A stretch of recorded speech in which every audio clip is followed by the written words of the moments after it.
Evangelho de Jesus Cristo segundo escreveu Mateus, capítulo de número 26. A palavra do Senhor em Mateus, capítulo 26, versículo 41 diz: Vigiai e orai, para que não entreis em tentação. Na verdade, o espírito está pronto, mas a carne é fraca. Hein? Vamos orar? Maravilhoso Deus, eterno Pai, Senhor, nós te agradecemos por essa noite. Te louvamos, Senhor, por essa oportunidade de estarmos na tua casa, pelo clima que o Senhor preparou, tudo que o Senhor tem feito desde ontem, desde o início da semana, o despertamento que o Senhor traz às nossas vidas, Senhor Deus, que o Senhor fale novamente hoje, tremendamente, para entendermos tudo aquilo que está acontecendo no âmbito espiritual, para que nós possamos entender, Senhor Deus, o que o céu está falando para a terra, o que nós precisamos ouvir no céu. Que o Senhor fale aos nossos corações, ministre aos nossos corações, desperta-nos, Senhor, para que possamos estar vigilantes, porque a tua volta está próxima, Senhor. A tua palavra diz que mais um pouquinho de tempo e aquele que há de vir virá, e nós cremos nessa palavra. Fala conosco nessa noite, é o que nós te pedimos. E por fé nós te agradecemos, em nome do Senhor Jesus, amém. Então se assenta glorificando o nome do Senhor. O nosso tema de hoje fala sobre vigilância. O nosso tema de hoje é vigiai, pois Jesus está às portas. Foi isso que o Senhor ministrou ao meu coração para trazer para a igreja, Deus. Esses últimos tempos o Senhor tem me despertado para orar, para buscar e dado alguns sonhos, e no finalzinho a gente vai falar sobre isso. Mas para você entender um pouco melhor aquilo que está se falando em Mateus, capítulo de número 26. Esse capítulo de número 26 é um dos capítulos que nos leva a um dos momentos mais intensos e decisivos na história da humanidade, naquilo que é missão de Cristo para resgatar a humanidade.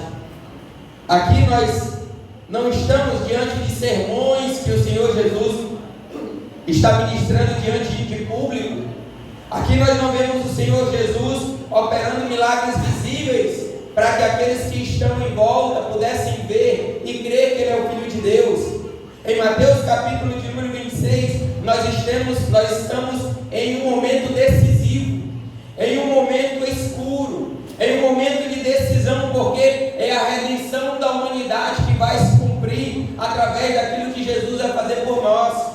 Aqui, queridos, nós vamos ver no capítulo 26 a conspiração para matar o Senhor Jesus. Nós vamos ver a unção sobre Jesus em Betânia. Nós vamos ver a traição de Judas. Nós vamos ver a última ceia. Mas aqui, para finalizar, nós vamos ver o Getsemane. Aqui é o momento que o Senhor Jesus se depara no Getsemane. A palavra Getsemane no hebraico, ele traz um entendimento de uma prensa de azeite. Aqui é o lagar de azeite. Aqui é o local aonde se colocava as azeitonas para que pudessem ser prensadas, para que pudessem ser moídas. Aqui não está falando de um espaço geográfico, apenas um espaço geográfico. Aqui está trazendo uma profundidade simbólica para as nossas vidas, porque no Getsemane é onde a oliva é esmagada, aonde é o produto da oliveira, o produto do azeite. Aqui, queridos, é o lugar onde Cristo vai ser esmagado. Aqui é o lugar onde Cristo vai ser moído, para que pudesse produzir a salvação à humanidade. Em Isaías 53, capítulo 5, versículo 5, ele vai dizer: olha, mas ele foi ferido por causa das nossas transgressões e moído por causa das nossas iniquidades. Então é no Getsemane que nós vamos ver a humanidade de Cristo tremendo. Mas é no Getsemane que nós vamos ver a divindade de Cristo se submetendo ao projeto do Pai. Em Mateus capítulo de número 26, versículo 38, o Senhor Jesus vai dizer: olha, a minha alma está cheia de tristeza até a morte. Ficai aqui e velai comigo.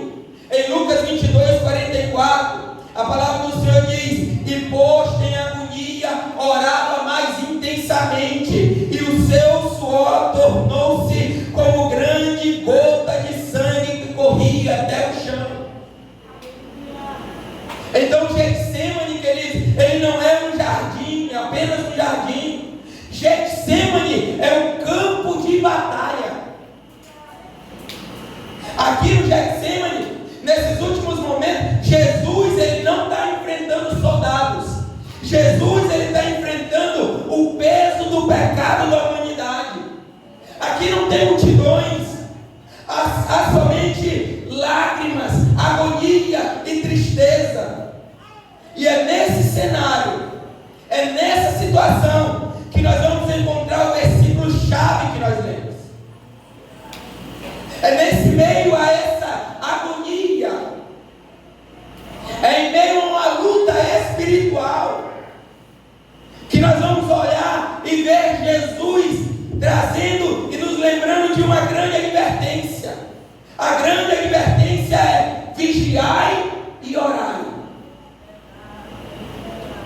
Vigiai e orai. Jesus está chamando os discípulos para um momento de oração, mas quando Jesus volta novamente na presença dos discípulos, eles estão dormindo.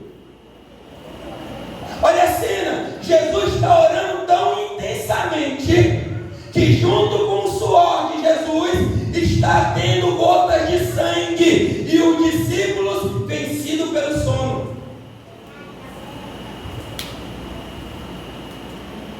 Então ele vai falar: vigiai e orai. Sabe o que é interessante? É interessante porque essa palavra que o Senhor Jesus profere de despertamento, ela não foi apenas para Pedro, Tiago e João. Essa palavra de despertamento, ela ecoa aos nossos ouvidos no dia de hoje. Nós estamos vivendo dias semelhantes. São muitos movimentos, muito barulho, mas pouca vigilância espiritual. E a pergunta que precisa ecoar hoje é se nós estamos acordados ou se nós estamos dormindo espiritualmente.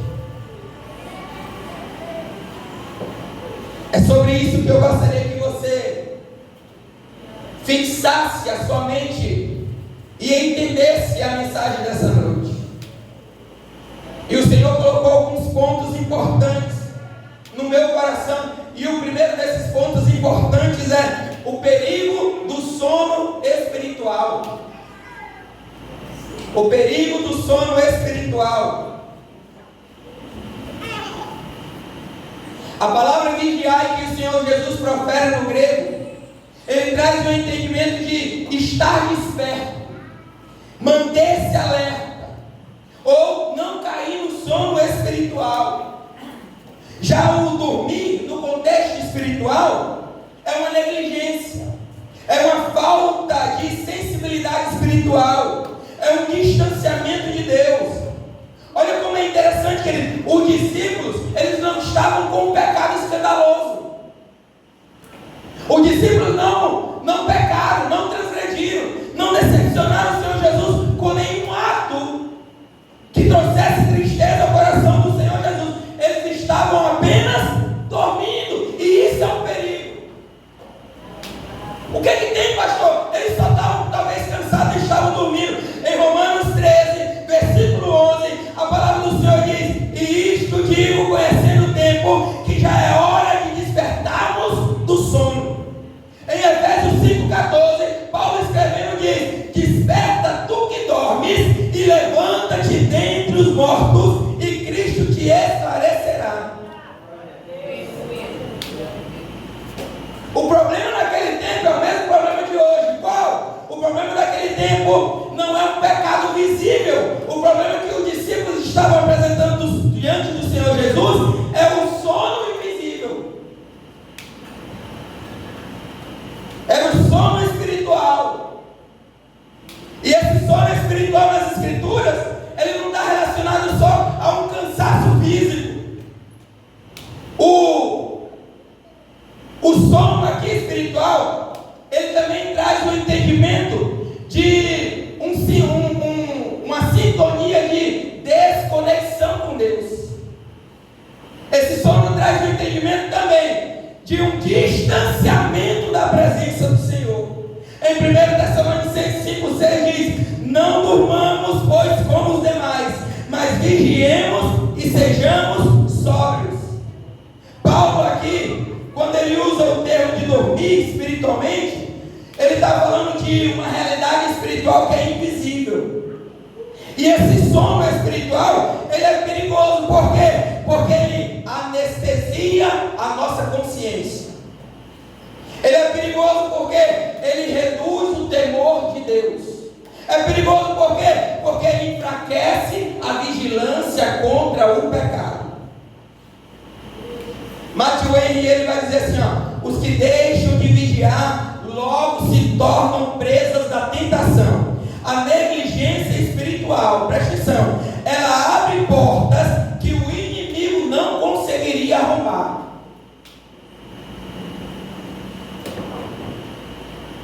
O sono, a negligência espiritual, ela abre portas que o inimigo nunca conseguiria arrombar. Quando nós olhamos a palavra do Senhor em Atos capítulo 20, nós vamos ver a história de Eutico. Paulo está pregando, Paulo precisava ir em viagem, então ele estende o sermão em um lugar onde estavam todos reunidos, e Eutico era um jovem que estava sentado na janela. Aí, olha como é interessante, Eutico estava no culto, Eutico estava ouvindo a pregação, mas ele estava dormindo. Mas ele caiu no sono. E o resultado disso tudo foi cair da janela. Sabe o que isso revela? É possível eu estar num ambiente espiritual e ainda assim cair. Quantos estão na igreja, mas estão dormindo? Quantos ouvem a palavra do Senhor, mas não são tocados pela palavra, não são transformados pela palavra? O problema aqui é o excesso do sono espiritual. E sabe, a gente consegue detectar alguns sintomas da falta de sono espiritual, da negligência espiritual. Qual, pastor? A falta de desejo pela oração. Qual outro sintoma, pastor? A falta de leitura bíblica, ou uma leitura bíblica que é mecânica. São cultos sem envolvimento. Entende? O culto, tem o culto onde nós estamos reunidos, onde nós estamos em comunhão, mas o culto é individual. Cada um apresenta diante do Senhor o que trouxe de adoração, o que trouxe de oferta, e muitas pessoas estão no culto, estão com o corpo físico aqui no culto, mas a mente nem o coração estão aqui. É uma vida espiritual automática. Mas pastor, a pessoa, ela vai à igreja, vai, mas o coração não está aqui. Sabe qual é o problema disso? É que na palavra do Senhor, em Juízes capítulo 16, vai falar sobre um homem levantado por Deus, Sansão. Sansão não caiu de uma vez. Sansão ele foi se acostumando, Sansão ele foi relaxando, Sansão ele foi negligenciando, até que um dia, em Juízes 16, 20, diz: os filisteus vêm sobre ti, Sansão, e despertou ele do sono e disse: sairei ainda essa vez como antes, e me sacudirei. Por quê? Mas ele não sabia que já o Senhor se tinha retirado dele. Esse é o problema. Qual que é o problema, pastor? O problema é achar que está tudo bem, que nós estamos na presença do Senhor, mas talvez Deus já saiu de você faz muito tempo. O Espírito se foi já tem muito tempo. Porque esse é o estágio mais perigoso. Quando a presença do Senhor se afasta de nós e nós não percebemos. Jesus fala disso no Sermão do Monte, em Mateus capítulo 7. E a palavra do Senhor diz: e muitos naquele dia me dirão: Senhor, Senhor, em teu nome profetizamos, e em teu nome expulsamos demônio, e em teu nome fizemos muitas maravilhas. E o Senhor vai dizer: não, eu não te conheço. Ele achava que estava fazendo para o Senhor. Ele achava que estava tudo bem na presença do Senhor. Ele pensava que a sua subida do céu estava garantido. Mas o Senhor vai dizer: não, eu não te conheço. Sabe qual é uma pergunta que eu quero que ecoe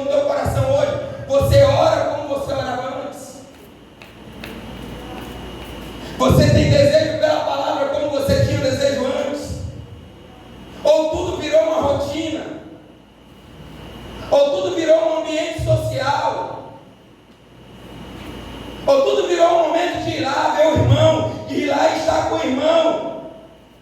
Entenda algo importante: o sono espiritual ele não começa no corpo, o sono espiritual começa no coração.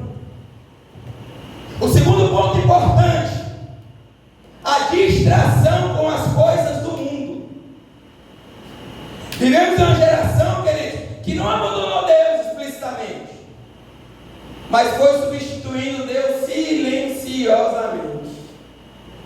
Jesus, ele vai dizer em Mateus 24:37: assim como foi nos dias de Noé, assim será a volta do Filho do Homem. Como que o povo estava? O povo estava comendo, bebendo, casando, vivendo normalmente. O problema não era o que eles faziam, o problema era que eles viviam como se Deus não pudesse agir, como se Deus não existisse. E nos dias de hoje não é diferente. Por quê? Porque hoje em dia tem as redes sociais que ocupam o tempo da oração, tem as preocupações terrenas que sufocam a nossa fé, tem um entretenimento que vai substituindo a comunhão com Deus. É por isso que Paulo escreve aos Colossenses 3:2 e ele diz: olha, pensai nas coisas que são de cima e não nas coisas que são da terra. Em Lucas 21:34 diz: cuidai de vós mesmos, para que nunca vos suceda que o vosso coração fique sobrecarregado. Sabe qual que é a ideia da palavra sobrecarregado aí? É tornar pesado, é tornar ele entorpecido.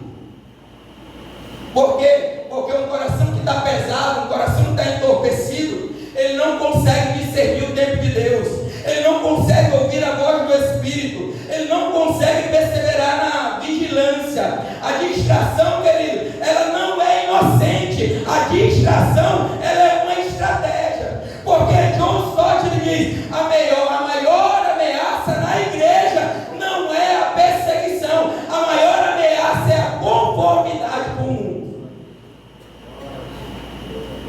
A maior ameaça da igreja é ela fazer amizade com o mundo.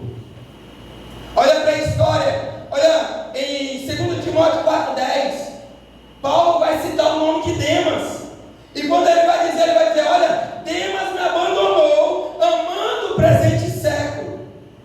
Esse amando que Paulo usa é uma afeição intencional, é alguém que fez uma escolha consciente.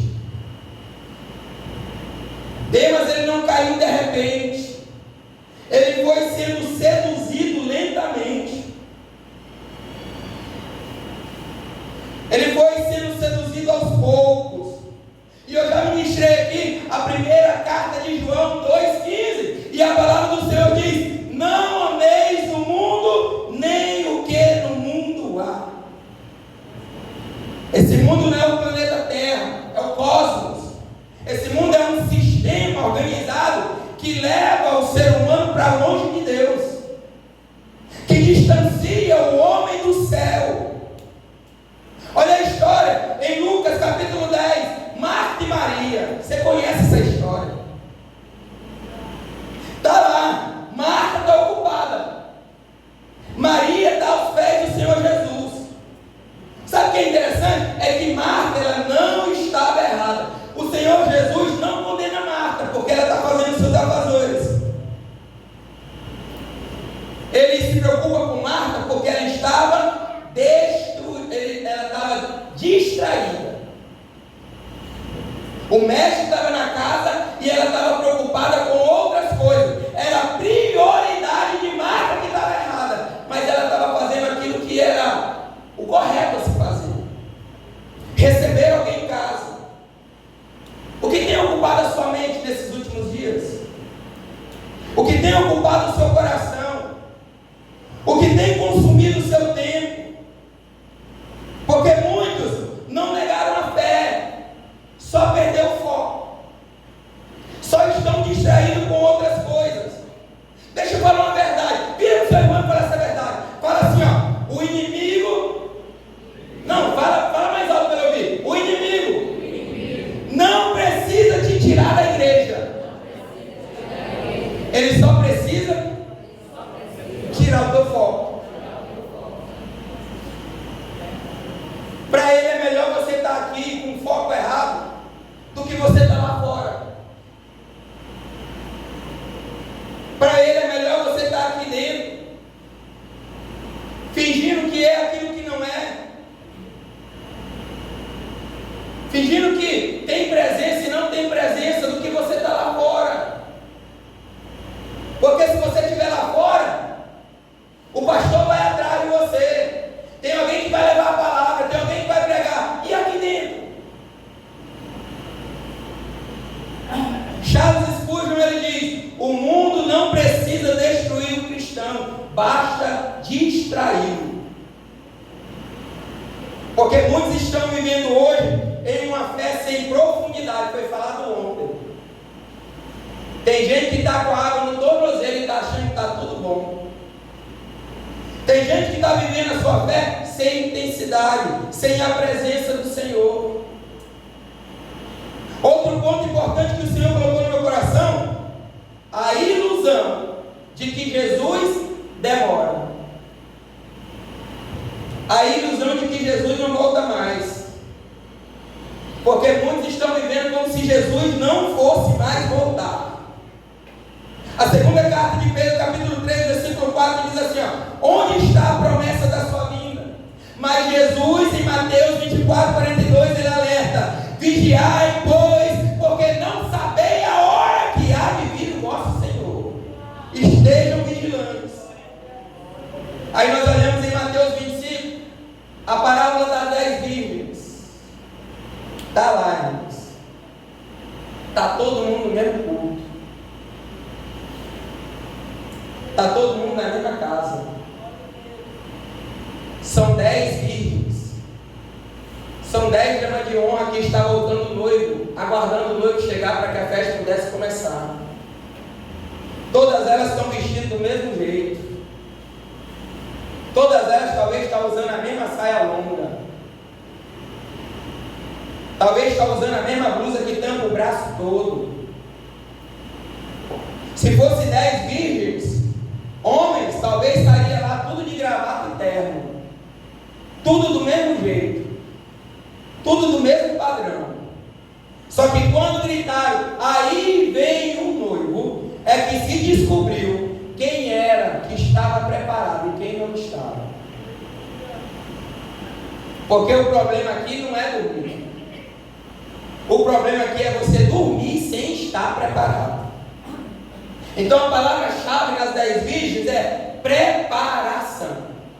E preparação ela envolve uma vida de oração. Preparação envolve uma vida de santidade. E principalmente uma vida de intimidade com Deus. Sabe o que D.A. Carson ele diz? Ele diz: a demora do noivo revela quem é fiel. A demora do noivo revela quem apenas aparenta ser. Sabe o que eu acho interessante na igreja primitiva? A igreja primitiva vivia com uma consciência de que Jesus estava voltando. De que Jesus podia voltar naquele momento. Mas muitos nos dias de hoje vivem como se Jesus nunca fosse voltar. Teve uma palavra de despertamento. Se você não ouviu, eu relembro você. Jesus pode voltar para você hoje. Jesus pode voltar para você no final do culto. Jesus pode voltar para você antes de chegar em casa, antes de abrir a porta. Jesus pode voltar para você a qualquer momento. E a pergunta que não quer calar: e se Ele voltar hoje, você está pronto? E se Jesus voltar hoje, queridos, será que você ia precisar correr atrás de azeite? Ou o azeite estava na lamparina? Ou você estava preparado? A solução que Jesus traz para nós nessa noite é vigiar e orar. Vigie e ore, irmãos. Jesus ele não está somente trazendo um alerta, Ele está mostrando o caminho para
levado, o Senhor Jesus está falando que vai ter que ir para a morte, que vai ter que ir para Jerusalém para morrer. Aí Pedro vira para ele e diz: Senhor, ainda que todos te abandonem, eu não te abandonarei.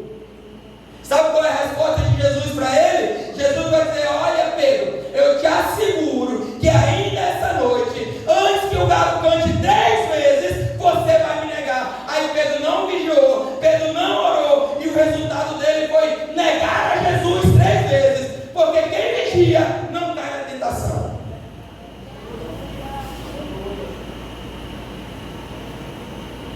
Quem está vigilante não cai na tentação.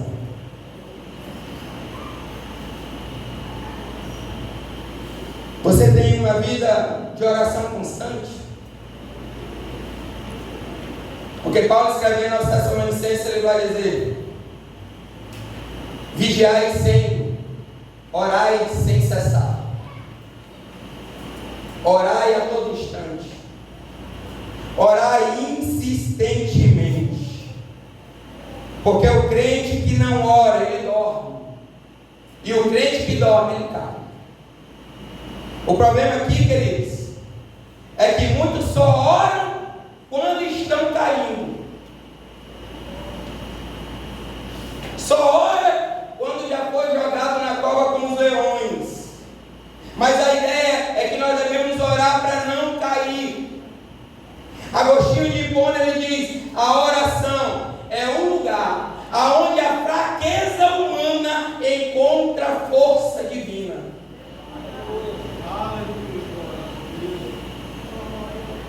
Oração, queridos. Vigilância e oração são as duas armas. Se você não estava aqui ontem, o Senhor me despertou esses últimos dias de um sonho, em sonho. O Senhor me deu um sonho. E esse sonho fez com que eu levantasse 4 horas da manhã. Geralmente eu acordo 4h30 com o despertador. 4 horas eu tive que levantar e orar. Porque o sonho foi muito forte. O sonho era que nós estávamos como se fosse uma reunião ministerial.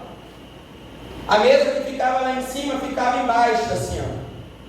Uma mesona longa, igual na reunião ministerial. Por isso que eu lembrei da reunião ministerial.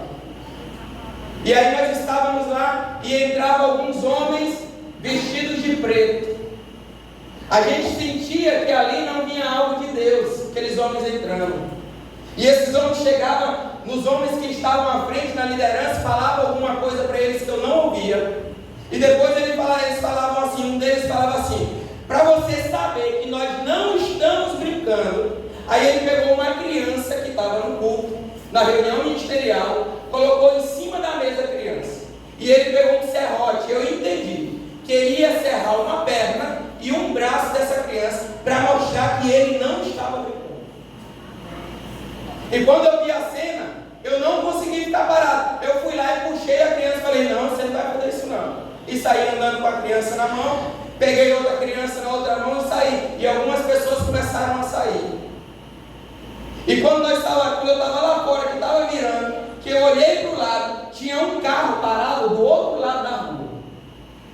Esse carro estava cheio de mulheres dentro desse carro. E todas as mulheres estavam bem armadas. E eu entendi que aquelas mulheres iam guerrear com aqueles homens que estavam lá dentro. Eu entendi que essas mulheres iam colocar um fim naqueles homens que estavam lá dentro. E eu acordei e fui orar. Que sonho é esse, Senhor? Ia cortar uma perna e uma mão. Aquilo que foi lido aqui em Efésios, que diz que o Espírito deu uns a profetas, uns a pastores, uns a evangelistas, outros a doutores. Aquelas crianças é uma geração que está vindo, que Satanás está trabalhando para cortar a perna. Para quê? Para que elas não vá, para que elas não levem. Estava cortando a mão para quê? Para que elas não pudessem abençoar, para que elas não pudessem ungir. O que Satanás está tentando é acabar com uma geração que está vindo, para que ninguém se levante mais para seguimento a esse rei. Aí eu fiquei, Senhor, por que tinha só mulheres lá dentro do carro? E só mulheres, irmãos, eu via as metralhadoras, as armas assim, passavam no vidro, as pontas das armas, e eu olhava e falava, está tudo armado. O que o Senhor colocava no meu coração é que aquelas armas não eram para estar na mão daquelas mulheres, mas estavam porque elas se levantaram.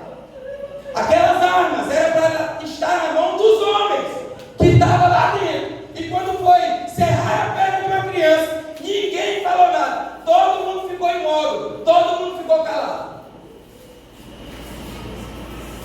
São homens que não querem mais orar.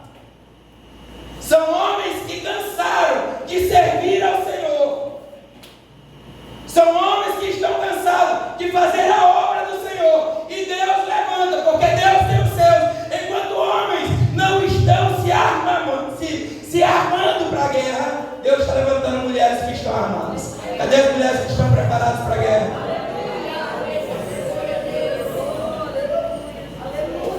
Deus levantou mulheres que estão preparadas para a guerra. Enquanto os homens não querem pegar em armas, Deus está levantando mulheres que pegam. Porque se eu virar para a irmã Sônia e falar, irmã Sônia, eu preciso do ciclo de oração, 5 horas da manhã. Essas mulheres vão estar bem aqui. Eu não sei como elas vão chegar aqui, mas elas vão chegar aqui. Elas assumem o horário de 5 horas da manhã. Você vai ver a igreja cheia. Esse é um despertamento para nós nesse dia aqui. Imagina a cena lá do Getsemane. Jesus está no Getsemane. O coração dele está angustiado. Ele está orando intensamente. Está derramando lágrimas, suor, sangue. E quando ele volta, os discípulos estão dormindo. Estão no sono da negligência. Jesus não está pedindo a multidão ali não. Ele está pedindo a companhia de pessoas que têm sensibilidade para acompanhar ele e estar vivo com ele em oração. Talvez ele está olhando hoje para você e está perguntando, será que ele está acordado? Será que ela está acordada ou está dormindo? Se coloque em pé, queridos.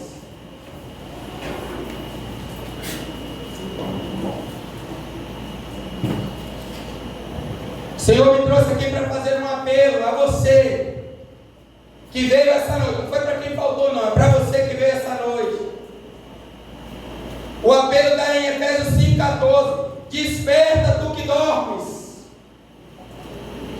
Acorda, por quê, pastor? Porque o exército infernal está marchando. O inferno das trevas está preparado para a guerra. E tem gente que já abandonou o escudo, já abandonou a espada, já tirou o capacete e acha que está tudo bem. Queridos, esse ano é 50 anos da congregação Belém. E você acha que o inferno não vai se levantar?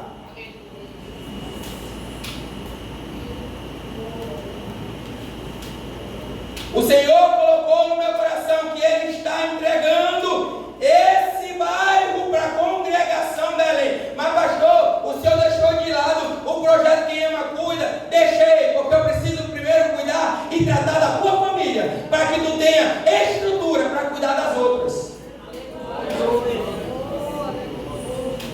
Deus está falando desde o início do ano. Nós tivemos 12 dias de culto aqui e Deus estava tratando com cada um de nós, para que nós pudéssemos ter estabilidade, para que nós pudéssemos estar vigilantes, para que nós pudéssemos estar preparados para cuidar das famílias que estão bem. Para que a gente levante uma campanha para fechar, queridos, um local que fecha, que tem bem ali, que só serve de alcoolismo, de droga, de prostituição. E essa é a igreja que vai se levantar. E tu acha que o inferno vai ficar parado? Agora vigie, irmãos. Vigie e ore.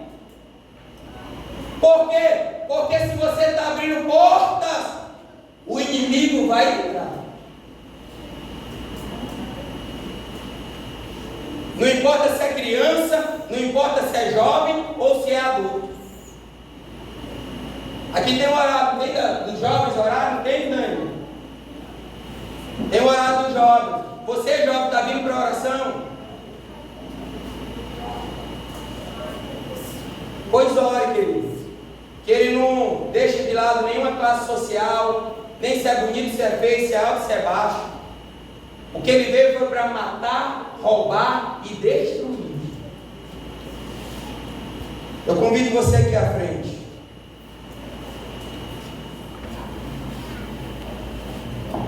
O maior inimigo da igreja hoje não é o diabo.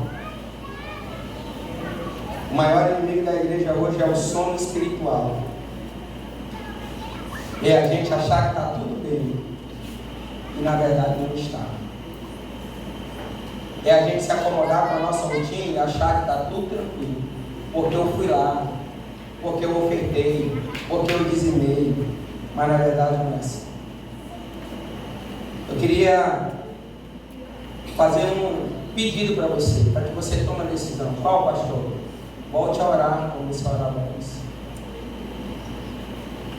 Volte a ler a palavra como você lia antes, que ardia o seu coração. Volte a tirar um momento de entrar na intimidade lá, de entrar no secreto, igual você entrava antes, sem preocupação de horário. Que você entrava e falava, Senhor, aqui eu não tenho horário, eu vou entrar aqui e a hora que a conversa parar, eu saio do quarto, mas enquanto isso eu vou ficar aqui com o Senhor. Volta a sentir a presença do Senhor. Deixa o teu coração arder novamente quando as pregações são bíblicas. Não são só o oba-oba, o levanta a mão e dê glória, levanta a mão e faz isso, deu glória aí, não, faça isso porque o Espírito e a palavra tocou em você. Deixa essa palavra arder no seu coração, porque talvez a vida que você está levando, querido, é uma massagem para o seu ego, para dizer que está tudo bem. Mas essa palavra que o Senhor colocou no meu coração, eu também recebi essa palavra. Eu também recebo essa palavra, que tem algumas coisas que a gente vai fazer no nosso dia a dia, e quando a gente menos pensa, já tomou o nosso tempo. Eu queria que você tomasse essa decisão hoje. É tão certo essa decisão, é tão certo esse desejo, que amanhã, sábado, 5 da manhã, nós vamos ter um momento de oração. Vai ser aberto para todos. Quem quiser vir amanhã, 5 horas da manhã, nós vamos estar aqui para um período de oração. Essa semana teve uns 2 dias, 3 dias de chuva aí que atrapalhou. Você faz um compromisso de voltar a orar? Levanta a mão aqui e faz esse compromisso. Tira o período de oração. Amém. Vai ser amanhã, 5 horas da manhã. Amanhã tem que horas das irmãs? Irmã Sônia? 7. Amanhã, 7 horas, tem com as irmãs. Se programe, se organize, irmão. Eu sei que dá tempo. Dá não, pastor, dá, porque quando você quer ir fazer outra coisa, dá tempo. Dá, irmãos, eu sei que dá. Quando você tem que ir na rua, pagar uma conta, fazer alguma coisa, você ajeita tudo rapidinho lá, se arruma rapidinho, tá, não sei o que, deixa a menina ali, faz não sei o que, e vai e consegue. E aqui é o momento que você está na presença do Senhor. Amém, queridos? Coloca a mão no seu coração. Maravilhoso e eterno Deus, ora comigo nessa noite. Maravilhoso e eterno Deus, soberano e grandioso Pai. Senhor, eu sou grato, Pai, porque o recado do céu foi dado. Aquilo que o Senhor colocou no meu coração foi ministrado, Senhor. Pai, nós te pedimos nessa noite despertamento espiritual. Senhor, aqueles que estão, Senhor Deus, dormindo espiritualmente, que acordem, Senhor Deus, que voltem a ter uma vida espiritual contigo, de intimidade, de relacionamento, onde eram momentos e momentos na tua presença, Senhor Deus, sentindo gozo, alegria, aonde não tinha sono, aonde não tinha fome, aonde não tinha preocupação, aonde não tinha, Senhor Deus, séries, aonde não tinha internet, mas era um momento na tua presença, e a tua presença saciava o íntimo, a tua presença enchia o coração, a tua presença fazia arder, Senhor Deus,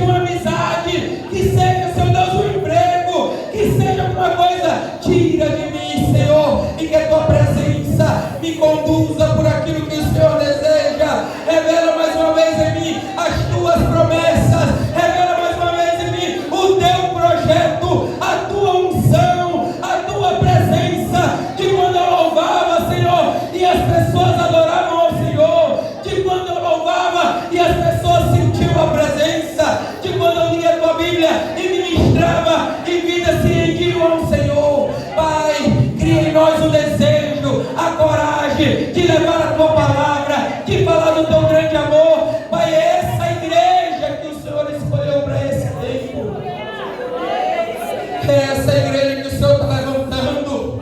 Levanta jovens de oração, crianças de oração, que Satanás, Senhor Deus, não possa cumprir o projeto dele contra as nossas crianças, contra os nossos filhos, mas antes nós decretamos e declaramos que são instrumentos nas tuas mãos, que são flechas na aljava do guerreiro, e vão ser usados muito mais, e vão ser usados muito mais no seu tempo. Cobre com teu sangue cada lar, Senhor, cobre com teu sangue cada família, que o inferno não tenha, Senhor Deus, liberdade de atuar no meio da família, que o inferno não possa se andar no meio dos nossos, que a nossa família esteja debaixo do teu sangue. Repreendemos todo projeto maligno, todo projeto satânico, caiu por terra, porque Deus está levantando uma igreja, uma geração que guarda a presença, que carrega a presença, que é a autoridade do céu na terra.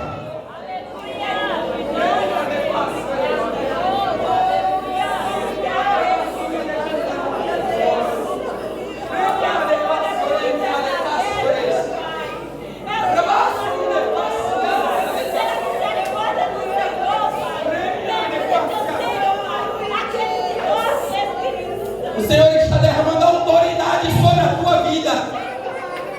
O Senhor está derramando armas espirituais sobre a tua vida. É você mesmo que vai se levantar para dar uma autoridade contra o inferno. É você que Deus está preparando com a autoridade do céu para repreender.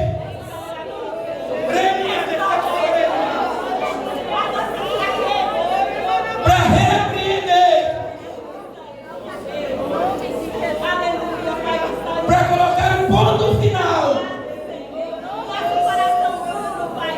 Até hoje tinha brecha, até hoje tinha espaço, mas Deus está derramando a autoridade do céu sobre a tua vida.